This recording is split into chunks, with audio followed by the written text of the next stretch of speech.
कि हम उधार पैसा किसी से भी अगर लेंगे या देंगे, उधार पैसे के ऊपर कोई प्रॉफिट कमाना जायज़ नहीं है।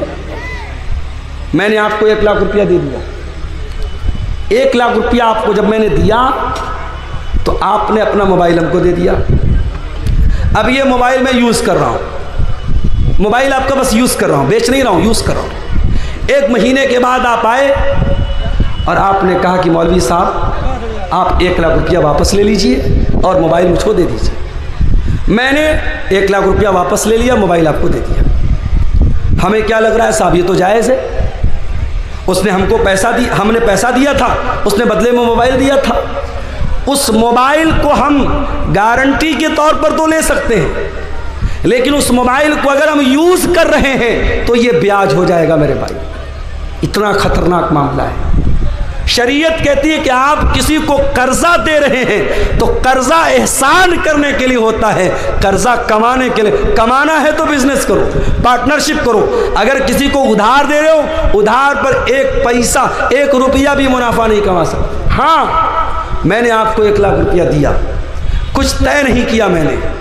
आप जब पैसा मुझको देने आए, आपने अपनी खुशी से कहा मौलाना साहब आप मेरे काम आए थे, आपने मेरे बड़े मौके से मेरी मदद की थी, मैं अपनी खुशी से ये 1 किलो मिठाई लेके आया हूँ। 1 किलो मिठाई लेके आया हूँ, वो दिवाली वाली मिठाई नहीं होनी चाहिए, वो अलग से ख़रीदा हो।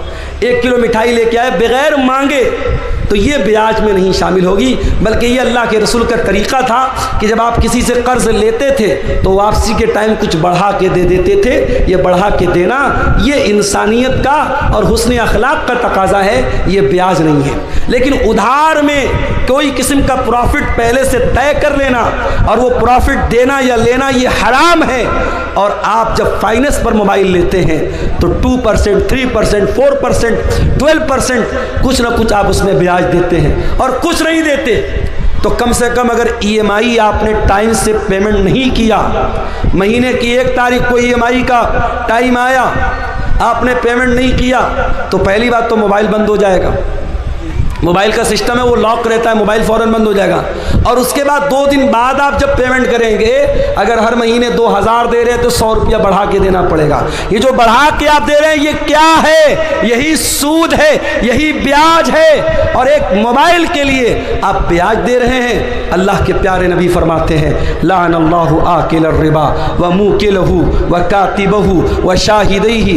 आपने फरमाया सूद खाने वाला, सूद खिलाने वाला, सूद लिखने वाला, सूद की गवाही देने वाला, सब पर अल्लाह की लानत। और आपने फरमाया सब बराबर हैं, हम सवा, सब बराबर हैं। ये सूद इतना बड़ा गुनाह है, ये ब्याज इतना बड़ा गुनाह है। अल्लाह के नबी फरमाते हैं, मुस्तदरक अल हाकिम की हसन दर्जे की रिवायत है, अर्रिबा सलासुन व सबऊन बाबा, कि सूद के 70 से ज़्यादा दरवाजे हैं, सूद के 70 से ज़्यादा दर्जे हैं। ऐसरुहा अय्यन की हर रजुल उम्महु, और उसमें सबसे हल्का दर्जा ये है इंसान अपनी सगी माँ के साथ ज़िना करे, अपनी सगी माँ के साथ ज़िना करे। कौन तसव्वुर नहीं कर सकता इंसान अपनी सगी माँ के साथ ज़िना, तो बड़ी दूर की बात है, उसको गलत नज़र से देख भी नहीं सकता इंसान। सूद और ब्याज खाना अपनी सगी माँ के साथ ज़िना करने से बड़ा पाप है मेरे भाई। और ये पाप आज का मुसलमान धड़ल्ले से कर रहा है, रोज़ा नमाज करके कर रहा है, माथे पर सजदे का निशान लगा के कर रहा है, चेहरे पर दाढ़ी रख के कर रहा है। खबरदार मेरे भाई, इस सूद और ब्याज से बाज आ जाओ, बाज आ जाओ। इस हराम कमाई से अपने घरों को, अपने दामन को बचा लो। और आगे बढ़िए मेरे भाइयों, सहाबे किराम को देखिए। हज़रत अबू बकर सिद्दीक, उनका एक ग़ुलाम था, वो एक मरतबा खाने की कोई चीज़ लाता है, हज़रत अबू बकर सिद्दीक को देता है। हज़रत अबू बकर मुँह में डाल लेते हैं। वो कहता है अबू बकर क्या आपको मालूम है ये मिठाई जो मैंने आपको खिलाई है ये कैसी थी? मैं दौरे जाहिलियत में लोगों की किस्मत का हाल बताया करता था, और आज मुझे वही उसी दौर का एक आदमी मिल गया, इसका काम कभी मैंने किया था, और उसी दौर के तोहफे के तौर पर ये मिठाई उसने दी थी जो मैंने ला के आपको दे दी और आपने खा ली। हज़रत अबू बकर को जैसे ही अंदाज़ा हुआ कि ये कमाई हराम की है, उन्होंने फ़ौरन अपने मुंह में हाथ डाला और उस मिठाई को, उस मीठी चीज़ को अपने हलक के नीचे उतरने न दिया, उल्टी करके कै करके बाहर निकाल दिया। ये सहाबे किराम थे। और यही नहीं, हमारे प्यारे नबी सल्लल्लाहु अलैहि वसल्लम अपने घर वालों को भी हलाल व हराम की बड़ी सख्ती से तालीम देते थे। आपके नवासे हज़रत हसन रज़ी अल्लाह ताला अन्हु 5 साल के बच्चे हैं और मस्जिद के अंदर खेल रहे थे। खेलते खेलते मस्जिद के अंदर सदका की खजूरें आके रखी हैं, सदका की खजूर आके रखी है। हज़रत हसन ने खजूर उठाई और खजूर उठा के मुंह में डाल ली। 5 साल के बच्चे को क्या पता कि खजूर कैसी है। उसको खजूर नजर आई, उसने उठाई, मुंह में डाल ली। नबी की नज़र पड़ गई, नबी की नज़र पड़ गई। नबी चाहते तो अपने बच्चे के, अपने नवासे के हाथ से छीन लेते, उसके मुंह में से निकाल लेते, मगर नबी ने तरबियत क्या की मेरे भाइयों। अल्लाह के प्यारे नबी ने अपने 5 साल के नवासे से फरमाया, कख कख बेटा थूक दे, बेटा मुंह से निकाल दे। अमा शउरता अन्ना लाना कुल सदका, ऐ मेरे बच्चे क्या तू नहीं जानता कि हम सदका नहीं खाते। मेरे बच्चे ये सदका की खजूर है और तू नबी का नवासा है, तू नबी के अहले बैत में से। क्या तुझे मालूम नहीं कि तेरे नबी के ऊपर और नबी के अहले बैत के ऊपर सदका हराम है। सदका हराम है, नबी के अहले बैत पर सदका हराम है। ये तालीम दी है जनाब मोहम्मद रसूलुल्लाह सल्लल्लाहु अलैहि वसल्लम ने अपने 5 साल के नवासे। ये एहतियात थी मेरे भाई। बनारस में मुझे बहुत अच्छी तरीके से याद है, एक ज़माना था, ये जो कपड़ा होता ना, कपड़ा, कुछ कपड़े ऐसे बनते थे बनारस में जिस पर मोर बना रहता था। मोर बना है या चिड़िया बनी है या बंदर बना है या कोई भी तस्वीर बनी है। उलमा का फतवा था कि कपड़े पर अगर फिगर बना है, उस फिगर वाले कपड़े की कमाई सही नहीं है। और बनारस में साड़ी का कारोबार करने वालों को बड़ा बड़ा ऑफर मिलता था, बड़ी बड़ी रकम मिलती थी कि अगर तुम तस्वीर वाला कपड़ा तैयार करोगे हम तुम्हें पैसा ज़्यादा देंगे, तुम्हारी साड़ी महंगी बिकेगी। मगर एहतियात होती थी, लोग नहीं तैयार करते थे। और अगर किसी के बारे में पता चल जाता था कि वो इंसान अपने साड़ी के ऊपर, अपने कपड़े के ऊपर इमेज बना करके बेच रहा है, लोग उसके घर दावत नहीं खाते थे, लोग उसके घर खाना नहीं खाते थे। ये एहतियात बनारस में मैंने अपनी आंखों से देखी थी। मगर आज क्या हो रहा है? आज वो एहतियात ख़त्म हो गई मेरे भाई। आज एहतियात का दौर ख़त्म। आज बनारस में हज़ारों लोग साड़ी पर तस्वीर वाली साड़ी बनवा रहे हैं, बेच रहे हैं, कारोबार कर रहे हैं और कोई फ़र्क नहीं पड़ रहा है, पैसा कमा रहे हैं, दबा के पैसा कमा रहे हैं। याद रखो मेरे भाइयों, पैसा तो यहीं रह जाएगा, ज़मीन तो यहीं रह जाएगी, जायदाद तो यहीं रह जाएगी, और हम मर करके अल्लाह के पास जाएंगे और अल्लाह पूछेगा, मेरे बंदे तेरे सामने हलाल के बहुत सारे रास्ते थे, तूने हराम क्यों अपनाया, तूने गलत क्यों अपनाया?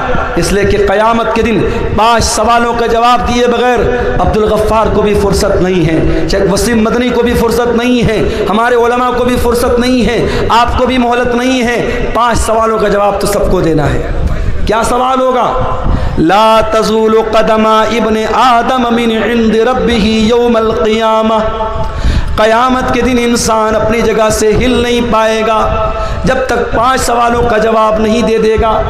नंबर 1, अन उम्रिही फ़ीमा अफ़ना, तूने अपनी ज़िंदगी को कहाँ गुजारा था। नंबर 2, व अन शबाबिही फ़ीमा अबला, तूने अपनी जवानी को कहाँ गुजारा था। तीसरा सवाल, व अन मालिही मिन ऐन इक्तसबहू, तूने माल कहाँ से कमाया था। चौथा सवाल, व फ़ीमा अनफ़क़हू, तूने माल कहाँ पर खर्च किया था। और 5वां सवाल, व माज़ा अमिला फ़ीमा अलिमा, तूने जो इल्म हासिल किया था उस इल्म के ऊपर तूने अमल कितना किया था। ये 5 सवाल का जवाब सबको देना है मेरे भाई। कहाँ से पैसा कमाया, हलाल तरीके से कमाया कि हराम तरीके से कमाया। और ख़बरदार, मस्जिद में लोग जाते हैं ना, बड़ा एहतराम करते हैं मस्जिद का। मस्जिद का सामान कोई जल्दी चोरी नहीं करता। क्यों साहब? मस्जिद का सामान है। मस्जिद का सामान कोई बहुत घटिया आदमी होता है वही चोरी करता है। एक आम मुसलमान मस्जिद का बहुत एहतराम करता है। और तमाम मस्जिदों में सबसे बड़ी मस्जिद कौन है? मस्जिद हराम है, खाने काबा है। कान खोल करके सुन लो, एक मुसलमान की इज्जत, एक मुसलमान की जान, एक मुसलमान का माल, उसकी जो इज्जत है, उसका जो सम्मान है, उसका जो एहतराम है, वो खाने काबा से भी बढ़ करके है। और दलील भी आपको पढ़ के सुना देता हूँ। नबी ने आखिरी हज किया, हज्जतुल वदा का मौका है, नबी ने पहला और आखिरी हज किया है, बकर ईद का दिन है, यौमुन नहर है। अल्लाह के प्यारे नबी मिना के अंदर हैं, अपने सहाबा से कहते हैं अय्यो यौमिन हाज़ा, आज का दिन कौन सा दिन है? सहाबा कहते हैं अल्लाह और उसके रसूल ज़्यादा बेहतर जानते हैं। आपने फरमाया क्या आज यौमुन नहर नहीं है? क्या आज बकर ईद का दिन नहीं है? फिर आपने पूछा कि महीना कौन सा है? साहबा ने कहा अल्लाह और उसके रसूल ज़्यादा बेहतर जानते हैं। आपने फरमाया क्या ये ज़िलहिज्जा का महीना नहीं है? फिर आपने पूछा ये कौन सा शहर है? साहबा ने कहा अल्लाह और उसके रसूल ज़्यादा बेहतर जानते हैं। आपने फरमाया क्या ये शहर मक्का नहीं है? उसके बाद आपने फरमाया ओ लोगो इन्ना इन्ना दिमाकुम व अमवालकुम व आराज़कुम हरामुन अलैकुम कहुरमत यौमिकुम हाज़ा फी बलदिकुम हाज़ा फी शहरिकुम हाज़ा। ओ लोगो तुम्हारी माल, तुम्हारा माल, तुम्हारी जान और तुम्हारी इज्जत व आबरू एक दूसरे के लिए हराम है, एक दूसरे के लिए हराम है। जैसे आज का ये दिन हराम है, जैसे ये महीना हराम है, जैसे ये शहर मक्का हराम है, जैसे मक्का का एहतराम करते हो, जैसे ज़िलहिज्जा का एहतराम करते हो, जैसे आज के दिन का एहतराम करते हो, एक मुसलमान अपने भाई की जान और माल का एहतराम करे। मेरे अजीज़ों, सहाबे किराम बड़ी एहतियात करते थे। हज़रत साद बिन अबी वक्कास सहाबी रसूल हैं, उनके बारे में मशहूर था कि वो मुस्तजाबुद्दावात थे। साद बिन अबी वक्कास जब दुआ करते थे उनकी दुआ जल्दी कबूल हो जाती थी। किसी ने पूछा कि ऐ साद बिन अबी वक्कास क्या बात है, आप कौन सा ऐसा अमल करते हैं कि आपकी दुआ बहुत जल्दी कबूल हो जाती है? तो हज़रत साद बिन अबी वक्कास ने क्या जवाब दिया? कहा कि ऐ लोगों, मैं जब खाना खाता हूँ तो मुझे मालूम होता है कि मैं वो खाना कौन सी कमाई का खा रहा हूँ। मैं जब भी कोई लुकमा उठा करके अपने मुंह में डालता हूँ, जब तक यकीन न हो जाए, जब तक कन्फर्मेशन न हो जाए, जब तक ये मुतय्यन न हो जाए कि मैं हलाल कमाई का और पाकीज़ा कमाई का लुकमा खा रहा हूँ, तब तक वो लुकमा अपने हलक के नीचे नहीं उतारता हूँ। एक बहुत बड़े अहले हदीस आलिम का वाक़या सीरत निगारों ने लिखा है। गालिबन अगर मेरी याददाश्त धोखा नहीं खा रही है, गालिबन ये मौलाना अब्दुल्ला गाज़ीपुरी का वाक़या है। अब्दुल्ला गाज़ीपुरी रहमतुल्लाह अलैह बहुत बड़े अहले हदीस आलिम थे। उनको कहीं सफ़र पे जाना था, ट्रेन का टाइम हो गया, ट्रेन का टाइम हो गया, स्टेशन पर पहुँचे, इतना टाइम नहीं था कि टिकट खरीद सकते और सामने ट्रेन छूट रही थी। और उस ज़माने में इतनी ट्रेनें नहीं थी कि चलो एक ट्रेन छूट गई तो दूसरी पकड़ लेंगे। मौलाना अब्दुल्ला गाज़ीपुरी साहब ने जल्दी से ट्रेन पकड़ी, ट्रेन पर सवार हो गए, मगर दिल ही दिल में ये एहसास हो रहा था मैंने टिकट नहीं खरीदा है, ये रेलवे की चोरी है, ये सरकार की चोरी है। जब मौलाना अब्दुल्ला गाज़ीपुरी की मंजिल आ गई, जब उन्होंने अपनी मंजिल पर वो उतर गए, तो जिस स्टेशन से वो वहाँ तक आए थे उस स्टेशन तक का उन्होंने टिकट खरीदा। हालांकि कोई टीटी नहीं था, कोई चेक करने वाला नहीं था, कोई टिकट को चेक करने वाला, कोई पकड़ने वाला नहीं था। कभी कभी ऐसा होता है। मैं बनारस से अभी पिछले हफ्ते की बात है, एक प्रोग्राम था मेरा अररिया में। अब बनारस से मैं चला, इत्तेफाक से त्यौहार का दिन था, ट्रेन पर रश बहुत था और पहले से मैंने रिजर्वेशन नहीं कराया था। अब उसके बाद जब मैं ट्रेन पे लोकल टिकट ले करके, जनरल टिकट लेके जब मैं चढ़ा था, मैंने सोचा टीटी मिलेगा, उससे बात करूंगा और टिकट कटवा करके एसी में कहीं जगह मिल जाएगी तो एसी में बैठ जाऊंगा। अब साहब रश इतना था कि ट्रेन में कहीं बैठने की जगह नहीं थी, टीटी का दूर दूर तक पता भी नहीं था। अब आपको मैं बताऊं कि बनारस से पटना तक तकरीबन 5 घंटे मैंने एसी जो बोगी होती है उसका जो बाथरूम होता है, बाथरूम के पास खड़े होकर के बैग मेरे पीठ पर लदा हुआ था, बैग लादे हुए 5 घंटे खड़े होकर के मैंने वो सफ़र किया। उसके बाद जब बीच में टीटी आया, टीटी ने कहा मुल्ला जी कहाँ जा रहे हो? मैंने कहा सर पटना जा रहा हूँ, कोई सीट दे दीजिए, पैसा मैं दे दूँगा।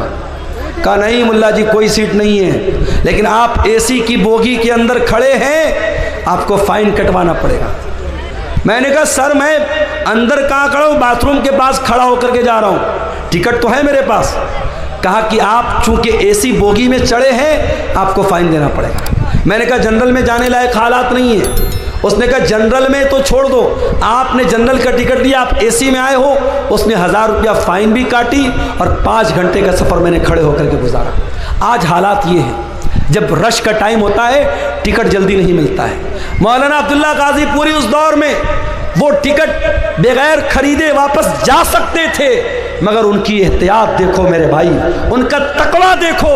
वो जिस स्टेशन से आए थे उस स्टेशन तक का उन्होंने टिकट खरीदा और वही टिकट खरीद करके उसको फाड़ दिया। उनके साथियों ने पूछा मौलाना ये क्या किया आपने? कहा मेरे भाइयों मैं रेलवे की ट्रेन का मैंने सफ़र किया था और मैं जल्दीबाजी में टिकट नहीं खरीद पाया था। मैंने जानबूझ करके उस स्टेशन का टिकट खरीद करके फाड़ दिया ताकि उतनी रकम सरकार के खजाने में चली जाए। ये हमारे उलमा थे, ये हमारे उलमा थे जो सरकार और हुकूमत और गवर्नमेंट की चोरी को भी चोरी समझते थे। और आज मुसलमान अपने मुसलमान भाई का सामान चोरी करने में भी तरीक़ नहीं करता है। मेरे अजीज़ों ये एहतियात अपने अंदर पैदा करो। सलफ़ कहा करते थे अतिब मतअमका तकुन मुस्तजाब दावात, अपनी कमाई को हलाल कर लो तुम्हारी दुआएं कबूल होने लगेंगी। इमाम अबू हनीफा रहमतुल्लाह अलैह बहुत बड़े इमाम गुजरे हैं, अल्लाह की रहमतें नाजिल हो उनके ऊपर। इमाम अबू हनीफा रहमतुल्लाह अलैह ने एक आदमी को कर्जा दिया, कर्जा दे दिया उसको, उसने समय पर टाइम पर कर्जा नहीं लौटाया। इमाम अबू हनीफा रहमतुल्लाह अलैह उस आदमी के दरवाजे पर गए। गर्मी का मौसम था, धूप निकली हुई थी और इमाम अबू हनीफा दरवाजे के पास खड़े हैं। दरवाज़ा खुलता है और उस इंसान के मकान के अंदर एक बहुत बड़ा पेड़ है, एक बहुत बड़ा दरख्त है। वो इंसान रिक्वेस्ट करता है इमाम साहब आप ठीक है पैसा लेने आए हैं, कर्जा लेने आए हैं, लेकिन इमाम साहब गर्मी का मौसम है, धूप बहुत तेज निकली है, आप मेरे दरवाजे के अंदर चले आए और इस पेड़ की छाया में आप आ जाएं, इस पेड़ की छांव में आ जाएं। आपको गर्मी लग रही है, धूप लग रही है, आप इतने बड़े आलिम में हमसे देखा नहीं जाता है, आपको शोभा नहीं देता है। इमाम अबू हनीफा कहते हैं ऐ मेरे भाई तूने अगर मेहमान के तौर पर बुलाया होता मैं तेरे घर में भी आया होता, तेरे पेड़ के नीचे खड़ा भी होता और एक गिलास पानी भी मैंने पिया होता, मगर मैं मेहमान बन के नहीं आया हूँ, मैं अपना कर्जा लेने के लिए आया हूँ। और मुझे इस बात का डर है अगर मैं तेरे मकान के अंदर दाखिल हो गया और तेरे पेड़ की छाँव में मैं आ गया तो ये भी एक तरीके का प्रॉफिट हो जाएगा, ये भी एक तरीके का मुनाफा हो जाएगा। और मैंने चूंकि तुमको कर्जा दिया है और कर्जे पर अगर मैंने ये प्रॉफिट हासिल कर लिया, ये मुनाफा मैंने हासिल कर लिया, तो मुझे इस बात का डर है कि कहीं ये भी सूद और ब्याज में शामिल न हो जाए। अल्लाह अकबर, कितना प्यारा हमारा दीन है मेरे भाई, कितना प्यारा हमारा दीन है। कितनी एहतियात करते थे हमारे असलाफ कि किसी को पैसा उधार दिया है तो उसके मकान के पेड़ की छांव में भी जाना उन्होंने गवारा नहीं किया। इमाम अहमद इब्न हम्बल के पास एक औरत आती है, गौर से सुनना ये वाकया। इमाम अहमद इब्न हम्बल के पास एक औरत आती है, अरे इमाम अहमद इब्न हम्बल एक मसला पूछने आपके पास आई। क्या मसला है? अरे इमाम अहले सुन्नत, अरे इमाम अहमद इब्न हम्बल, मसला ये है कि मैं कपड़ा तैयार करती हूँ, कपड़ा बुनती हूँ और मैं दिन में भी काम करती हूँ, रात में भी काम करती हूँ। दिन में सूरज की रोशनी में काम करती हूँ, रात को मैं चिराग जला करके चिराग की रोशनी में काम करती हूँ। अरे इमाम अहमद इब्न हंबल, जब कपड़ा तैयार हो जाता है तो कपड़े की क्वालिटी में कुछ कपड़ा जो सूरज की रोशनी में तैयार होता है उसकी क्वालिटी थोड़ी अलग होती है, और जो कपड़ा चिराग की रोशनी में तैयार होता है उसकी क्वालिटी में थोड़ा फ़र्क होता है। अरे इमाम अहमद इब्न हंबल, मैं मसला पूछने आई हूँ, जब मैं ये कपड़ा मार्केट में बेचने जाऊँगी, जब मैं इस कपड़े को बाज़ार में बेचने जाऊँगी, तो क्या मुझे ये क्लियर करना पड़ेगा, क्या मुझको ये बताना पड़ेगा कि इस कपड़े का कौन सा हिस्सा मैंने सूरज की रोशनी में तैयार किया है और कौन सा कपड़ा मैंने रात के चिराग की रोशनी में तैयार किया है। इमाम अहमद इब्न हंबल हैरान हो गए, कहा कि है मेरी बहन, मसला मैं बाद में बताऊंगा, पहले मैं ये जानना चाहता हूं, इतनी अल्लाह वाली, इतनी तकवा वाली तू औरत है कौन जो आ करके ये मसला पूछ रही है कि कपड़ा अगर सूरज की रोशनी में तैयार हुआ है और चिराग की रोशनी में तैयार हुआ है तो क्या कस्टमर को ये बताना पड़ेगा कि कौन सा कपड़ा सूरज की रोशनी में तैयार हुआ है और कौन सा कपड़ा चिराग की रोशनी में तैयार हुआ है। ऐ मेरी बहन, मैं जानना चाहता हूँ तेरा घराना कौन सा है, तेरा खानदान कौन सा है, तो कौन से खानदान से ताल्लुक़ रखती है। उस औरत ने कहा, अय इमाम अहमद इब्न हंबल, मैं इमाम बिश्र अल हाफ़ी की बहन हूँ। उस दौर के एक बहुत बड़े इमाम थे इमाम बिश्र अल हाफ़ी, मैं उनकी बहन हूँ। हज़रत इमाम अहमद इब्न हंबल ने कहा, वल्लाह मैंने बहुत तारीफ़ सुनी थी बिश्र अल हाफ़ी की, आज देख लिया कि उनके घराने के अंदर कितनी दीनदारी है, कितना तकवा है, कितना अल्लाह का डर है, कितनी एहतियात है कि आज उनकी बहन आकर के मुझसे मसला पूछ रही है। मेरे प्यारे साथियों, एहतियात इसको कहते हैं, हलाल और हराम की चिंता इसको कहते हैं। आज तो हमारा मिजाज ये बन चुका है, बस पैसा आना चाहिए चाहे जैसे आ जाए, और यही वजह है आज रिश्तों की बरकत मेरे प्यारे साथियों खत्म हो चुकी। आज जब लड़की देखने के लिए जब लड़के की माँ जाती है तो क्या देखती है, लड़की की पर्सनालिटी कैसी है, लड़की कितनी खूबसूरत है, लड़की का घर और मकान कैसा है, लड़की कितना जहेज लेकर के आएगी। काश हमने लड़की के घर वालों का तकवा देखा होता, लड़के की दीनदारी देखी होती और मुत्तकी और परहेजगार लड़की को बहू बना के घर में लाते तो शायद आज हालात वो न होते जो आज अपनी आंखों से हम और आप देख रहे हैं। मेरे भाई, हज़रत उमर फारूक का वो वाक़या याद कीजिए। हज़रत उमर फारूक अपने दौर में गश्त पर निकले, एक मकान के पास से गुजरते हैं, एक लड़की की आवाज़ आ रही है। लड़की की माँ अपनी लड़की से कह रही है, बेटी दूध में उठ करके पानी मिला दे, सुबह हम दूध का कारोबार करने जाएंगे, दूध बेचने जाएंगे, रात बहुत हो चुकी है, तू जल्दी से दूध में पानी मिला दे। लड़की कहती है, अरे अम्मी जान, क्या आपको पता नहीं है अमीरुल मोमिनीन का ऑर्डर आया है, हज़रत उमर का हुक्म आया है, दूध में पानी मिलाना जुर्म है, दूध में पानी मिलाना अपराध है, हमें मार्केट में शुद्ध दूध बेचना है, हमें प्योर दूध बेचना है, हमें खालिश दूध बेचना है, हमें दूध में कोई मिलावट नहीं करनी है। माँ ने कहा, बेटी यहाँ कौन सा उमर हमको देख रहा है, या कौन सा उमर देख रहा है, रात का सन्नाटा है, रात का टाइम है, अंधेरा है। ऐ मेरी बच्ची, तू जाके दूध में पानी मिला दे, उमर को पता भी नहीं होगा कि हम क्या कर रहे हैं।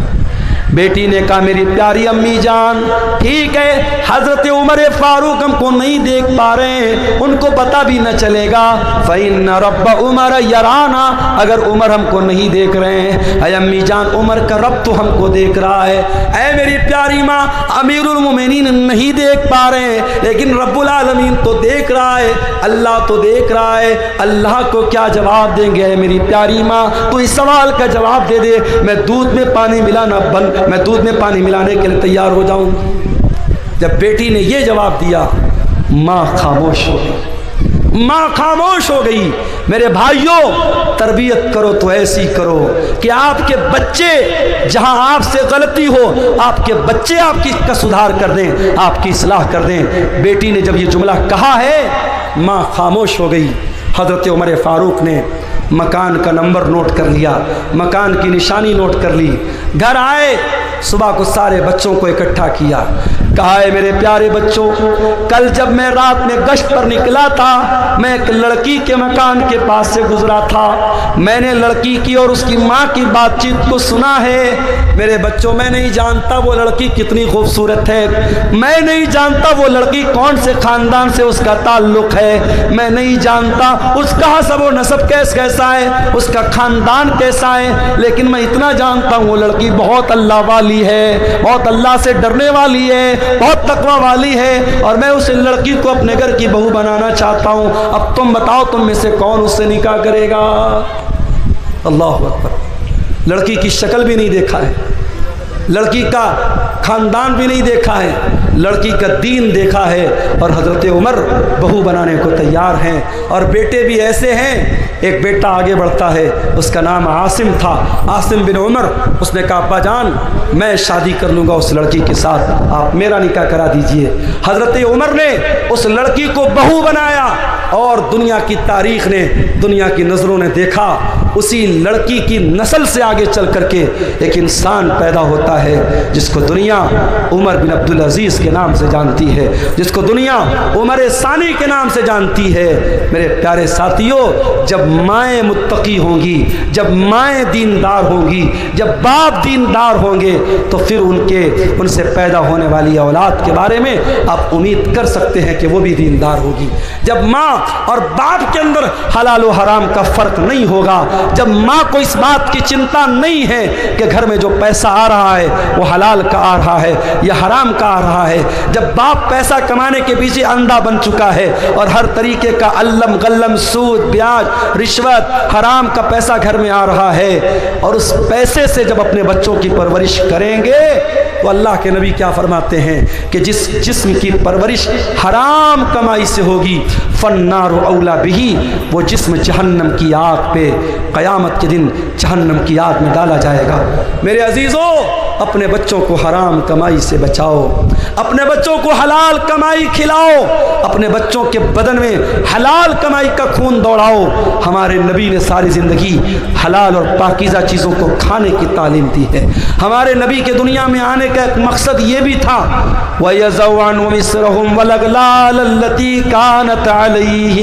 मेरा नबी हलाल चीज़ों को तुम्हारे लिए, पाकीज़ा चीज़ों को तुम्हारे लिए हलाल करने आए थे, मेरे नबी नापाक चीज़ों को तुम्हारे लिए हराम करने आए थे, और मेरे नबी तुम्हारे कंधे के ऊपर, तुम्हारे ऊपर जो जंजीरें थी, जो बेड़ियाँ थी, उन बेड़ियों से तुमको आज़ाद करने के लिए दुनिया में आए थे।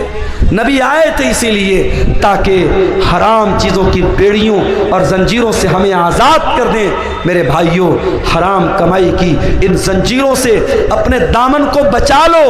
आज वल्लाह हमारे घरों के सुकून को ये हराम कमाई बर्बाद कर रही है। और मैं फिर से कहता हूँ, हर हराम का एक हलाल अल्टरनेट शरीयत में मौजूद है। आप सूद और ब्याज अगर हराम है तो आप ये मत समझिए कि मौलवी साहब अगर सूद हराम है तो हमारे पास पैसा है तो हम क्या करें। मैंने उसका हलाल अल्टरनेट आपको बताया। आप मुजारबत कीजिए, आप पार्टनरशिप पर कारोबार कीजिए, हलाल तरीके से बिजनेस कीजिए। अगर आप सूद पर कर्जा का लेन देन नहीं करते हैं, बगैर सूद के आप कर्जे का लेन देन कीजिए। आज बहुत सारे शहरों में इस्लामी बैतुल माल कायम है और बहुत सारे लोग मिल करके उसमें ताउन करते हैं, और छोटे छोटे अमाउंट जो गरीब लोग होते हैं, जो मिडिल क्लास के लोग होते हैं, जिनको छोटा मोटा काम करने के लिए पैसे की ज़रूरत पड़ती है, उनको सूद और ब्याज से बचाने का ये काम आप कर सकते हैं। और याद रखो मेरे भाइयों, ये बड़े बड़े जलसे कराने से बड़ा काम है। सीमांचल के इस इलाके में जिस तेजी से सूद और ब्याज का पंजा, सूद और ब्याज अपना पंजा गाड़ रहा है, इस माहौल में हमें और आपको ये काम करने की ज़रूरत है। और मैं जानता हूँ सीमांचल के, मैं उन इलाकों में भी गया हूँ। अररिया के इलाके में मैं गया, पटना से बाई कार में गया था, 7 घंटे मुझको लगे थे। इतना ख़राब रास्ता था, टेढ़ा मेढ़ा पुल था, पुल जब ख़त्म हुआ, जब गांव आया तो गांव जाने के लिए एक बड़ा मामूली सा पुल बना हुआ था जिस पर सिर्फ पैदल या बाइक से जा सकते थे। 4 व्हीलर को इस पार हम लोगों ने रोका, बड़ी मुश्किल से सफ़र तय करके वहाँ हम पहुँचे थे। बड़े पिछड़े हुए इलाके भी हैं, कुछ सरकारों की भी मेहरबानी है, रास्तों का बड़ा मामला ख़राब है, मगर इसी सीमांचल के इलाके में शादी ब्याह पर लाखों करोड़ों खर्च करने वाले लोग भी मौजूद हैं। और अभी जैसा कि मैंने बताया कि एक हराम कंपनी में 2 करोड़ की रकम एक मुसलमान ने लगाई थी। अगर हम हराम चीज़ों में 2-2 करोड़ रुपया लगा सकते हैं तो मेरे भाई एक ऐसी चीज़, एक तंजीम आप बना लें, एक बैतुल माल आप बना लें और समाज के ज़्यादा नहीं 100 लोग मिल करके अगर हज़ार रुपया भी इकट्ठा करके उसमें इन्वेस्ट करें, 1 लाख रुपया उन्होंने उसमें डाल दिया, 100 लोगों ने मिल करके हज़ार डाला, 1 लाख रुपया आ गया।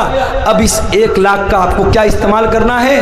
कोई भी गरीब आदमी जिसको 10,000 5,000 रुपये की ज़रूरत है, आप पहले वेरीफाई कर लें, तहकीक कर लें, उस इंसान के कुछ पेपर वगैरह ले लें ताकि वो बेईमानी ना कर सके और बग़ैर ब्याज के उसको पैसा दें। ये काम आप अगर करें, वल्लाह बता रहा हूँ, बहुत सारे घरों में ये जो ग्रुप लोन है, ये जो बंधन लोन है और ये छोटे छोटे अमाउंट जो लोन पर लिए जा रहे हैं और हमारे मुसलमान के गरीब घरों को सूद और ब्याज की चक्की में पीसा जा रहा है, ये लानत मेरे भाइयों ख़त्म हो सकती है। बस कदम आगे बढ़ाने की देर है।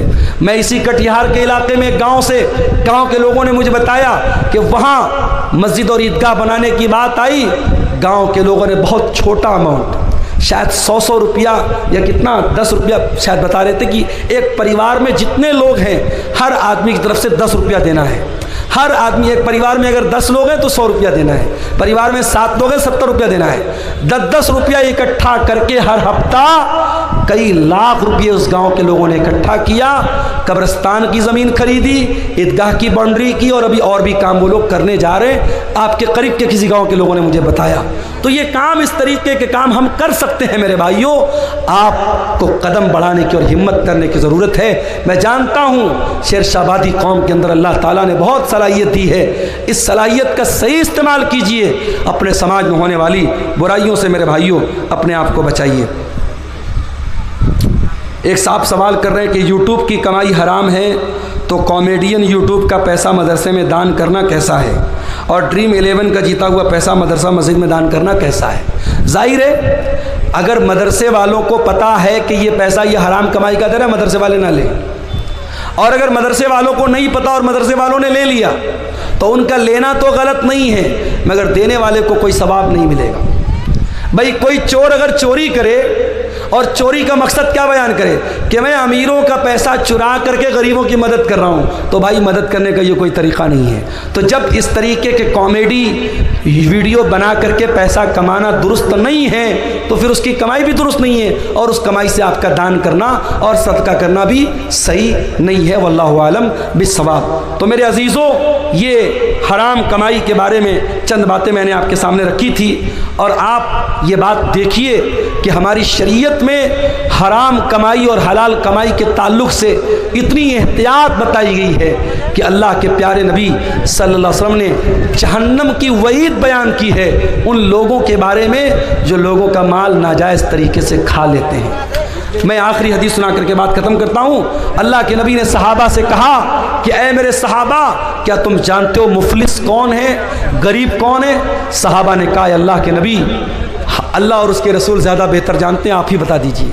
आपने फरमाया मेरी उम्मत के अंदर गरीब आदमी वो होगा, मेरी उम्मत में मुफलिस इंसान वो होगा जो क़यामत के दिन रोज़ा, नमाज, ज़कात सब लेकर के आएगा। वयती क़द शतम हाज़ा व ज़रब हाज़ा व अकल माल हाज़ा व क़ज़फ़ हाज़ा, किसी का माल हड़पा होगा, किसी को गाली दी होगी, किसी पर तोहमत लगाई होगी, किसी पर बहतान लगाया होगा, हराम तरीके से लोगों का माल कमाया होगा। उस इंसान के बारे में अल्लाह के नबी फरमाते हैं उसकी नेकियां हकदारों को दे दी जाएंगी। क़यामत के दिन दुनिया की करेंसी नहीं चलेगी। यहाँ गांधी जी के फ़ोटो वाला नोट चल रहा है, आखिरत में नोट नहीं चलेगा। जैसे आप हज करने जाते हैं, उम्रा करने जाते हैं, इंडिया की करेंसी आप एयरपोर्ट से ही चेंज कर लेते हैं या वहाँ सऊदी एयरपोर्ट पे जाके चेंज कर लेते हैं, क्योंकि आपको मालूम है कि सऊदी में सऊदी रियाल चलेगा, दुबई में दुबई का दिरहम चलेगा और इसी तरीके से कुवैत में कुवैत का दीनार चलेगा। आखिरत में जो करेंसी होगी मेरे प्यारे साथियों, वो नेकी और गुनाह की करेंसी होगी। अगर हमने किसी का हक मारा है, उसकी हमारी नेकियां उसको दे दी जाएंगी। और जब हमारी नेकियां ख़त्म हो जाएंगी, अल्लाह के प्यारे नबी फरमाते हैं फ़इन फ़नियत हसनातुहु, अगर उसकी नेकियां ख़त्म हो जाएंगी और फिर भी हकदारों का हक बाकी रह जाएगा, तो क्या किया जाएगा? फिर उन लोगों के गुनाह इसके ऊपर ला दे जाएंगे जिनका हक इसने मारा है, जिनकी ज़मीन को इसने हड़पा है, जिनको गाली दी है, जिनको बुरा भला कहा है, जिन पर तानो तशरीह की है, उनके गुनाह इसके ऊपर ला दे जाएंगे। और वो इंसान जो दुनिया से नेकी का पहाड़ लेके आया था, अब गुनाहों के बोझ के नीचे दबा होगा और सुम्मत तुरिहा फिन्नार, फिर उसको जहन्नम के अंदर फेंक दिया जाएगा और डाल दिया जाएगा। इसलिए मेरे अजीज़ों, हराम कमाई से अपने दामन को बचा लो। मैं फिर से वही आयत पढ़ रहा हूँ जो खुतबे मसनूना के बाद मैंने पढ़ी थी, या अय्युहल्लज़ीना आमनू कुलू मिम्मा फिल अर्ज़ि हलालन तय्यबा, ऐ ईमान वालो, ज़मीन में जो हलाल चीज़ें हैं, जो पाक चीज़ें हैं, उनको खाओ और अल्लाह का शुक्र अदा करो अगर तुम अल्लाह की इबादत करते हो। हलाल और हराम कमाई के ताल्लुक़ से ये चंद बातें आपके सामने रखी गई हैं। हम रब्बुल आलमीन से दुआ करते हैं, इलाही आलमीन तू हमें हर किस्म की हराम कमाई से बचने की तौफीक अता फरमा। रब्बुल आलमीन सूद और ब्याज की लानत से पूरे सीमांचल के इलाके को तू पाक कर दे। ऐ अल्लाह, हमारे वो भाई जिनको अल्लाह तूने दौलत से नवाजा है, तो उनको तौफीक दे कि वो अपने गरीब भाइयों की ऐसी मदद करें कि उनको सूद और ब्याज का सहारा न लेना पड़े। ऐ अल्लाह, जो लोग किसी भी तरीके से हराम कमाई की लानत में मुलव्विस हैं, ऐ अल्लाह उनको अपनी ज़िंदगी में तौबा करने की तौफीक अता फरमा, उनको हराम कमाई से बचने की तौफीक अता फरमा। आमीन।